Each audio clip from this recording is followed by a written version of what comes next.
Hello, I'm Richard Murphy. I've already made a video discussing whether Scotland could stand alone as a country if it chose to be independent, and said quite emphatically that it could.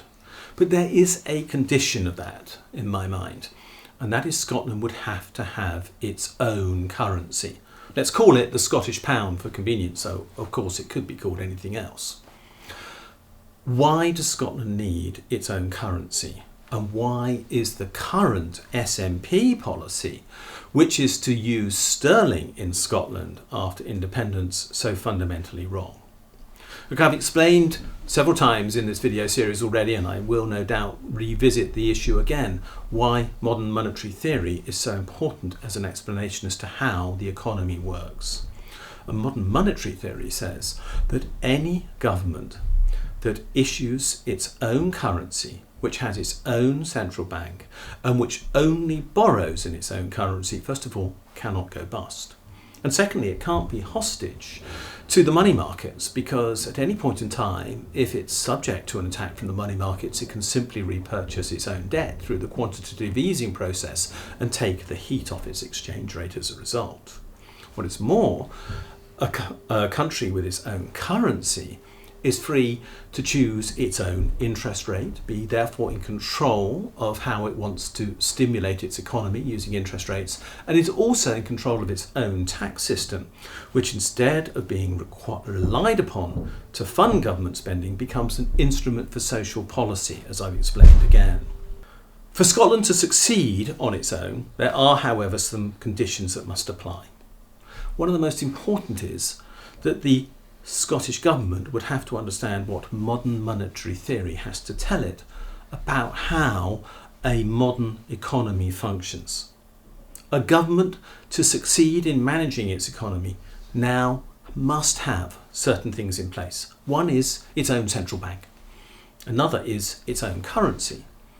And a third is the understanding that tax is used to cancel the inflation that is created by a government spending its own currency into existence. The final condition is it must only borrow in that own currency which it has, because otherwise it's beholden to the money markets by borrowing in the currency of another country.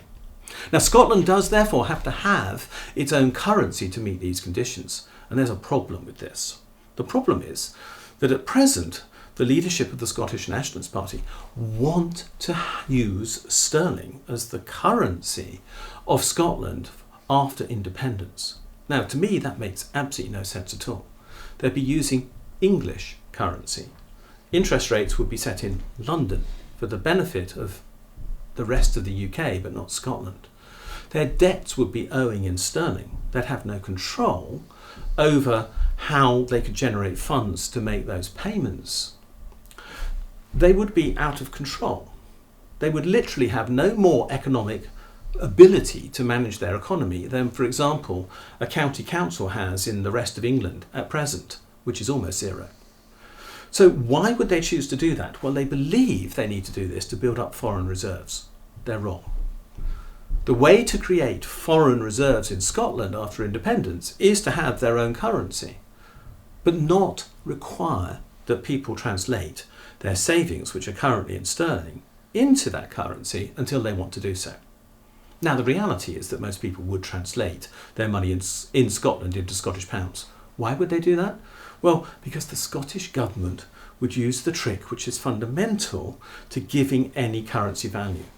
They would insist that all tax due in Scotland would have to be paid in the Scottish pound.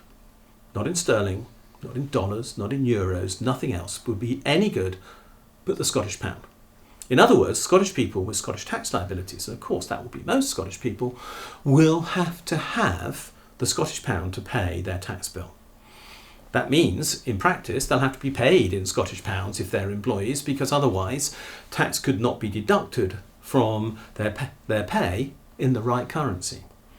It means that retailers would have to charge Scottish pounds for sales in shops, because they'd be paying the VAT due on those sales in Scottish pounds. The Scottish pound will come into use then, as a matter of fact. And as a result, Scottish people who currently hold money in pounds will buy Scottish pounds instead. And that simple transaction of transferring English pounds into Scottish pounds will create all the foreign reserves that Scotland requires to become a strong and stable state. Many billions will be transferred. The currency will have value, and Scotland will have the foreign reserves it needs to provide the buffer that it can use to support Scottish international trade in the future. Scotland can have its own currency, but the quicker it says so, the quicker it gets the people of Scotland used to that idea, and the quicker it commits to the fact that it will transfer from using the English pound to the Scottish pound as quickly as possible, by which I mean weeks after independence, the better it will be, because that is the foundation for a truly independent country. Scotland without a Scottish pound will just be, frankly, an English region, even if it calls itself an independent country. Scotland with a Scottish pound is a truly independent country in charge of its own future. This choice is fundamental to the Scottish independence question, and it has to be resolved now, because people have to know where Scotland is going if they're going to get their minds around the fact that at some point they're going to be asked to make that choice. I'm Richard Murphy. Thanks for watching. We're going to be making more videos about Scotland, so if you're interested, please push the subscribe button below this YouTube video. Follow me on Twitter at Richard J. Murphy, and look at my blog, Tax Research UK, where Scottish themes are touched upon regularly. Thanks a lot.